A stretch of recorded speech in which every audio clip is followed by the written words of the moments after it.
Ang mabuting balita ng Panginoon ayon kay San Mateo. Noong sandaling iyon, lumapit kay Jesus ang mga alagad at nagtanong, "Sino po ang pinakadakila sa kaharian ng langit?" Tinawag ni Jesus ang isang bata. Pinatayo sa harapan nila at sinabi, "Tandaan ninyo ito, kapag hindi kayo nagbago at tumulad sa mga bata, hindi kayo mabibilang sa mga pinaghaharian ng Diyos. Ang sinumang nagpapakababa na gaya ng batang ito ay siyang pinakadakila sa mga pinaghaharian ng Diyos. Ang sinumang tumatanggap sa isang batang ganito dahil sa akin, ay ako ang tinatanggap. Ingatan ninyo na huwag hamakin ang isa sa maliliit na ito. Sinasabi ko sa inyo, sa langit, ang kanilang mga anghel ay laging nasa harapan ng aking Ama." Ang mabuting balita ng Panginoon. Pinupuri ka namin, Panginoong Hesukristo. Sino po ang pinakadakila sa kaharian ng langit? Interesado ang mga alagad kung sino ang bida sa pananaw ng Diyos.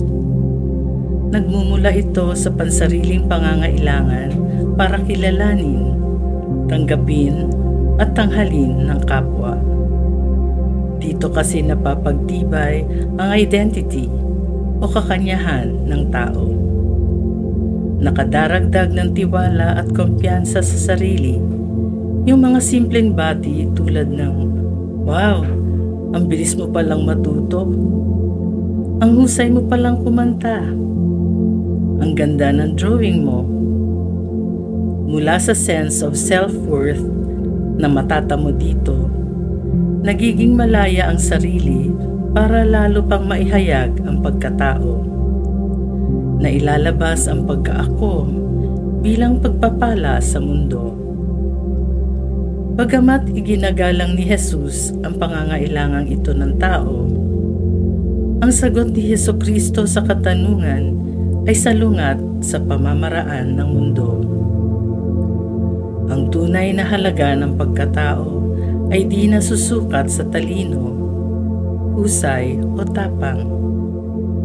Minamahal na ng Diyos ang bawat isa kahit wala pang nagagawa at napapatunayan.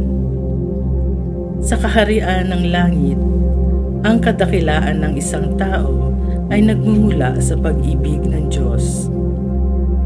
Sinabi niyang dakila ang mga maliliit, mahihina, walang boses, at wala pang napapatunayan tulad ng isang batang walang muwang. Dahil sa kawalan, nagbubukas ang tao sa presensya at pagkilos ng Diyos. Tanda ng pag-ibig ng Diyos ang lahat ng meron tayo. Higit nating makikilala ito mula sa punto de vista ng kawalan. At masasambit natin ang salmo ng buong puso. Ating kabutihan at lugod ay nasa loobin ng Diyos.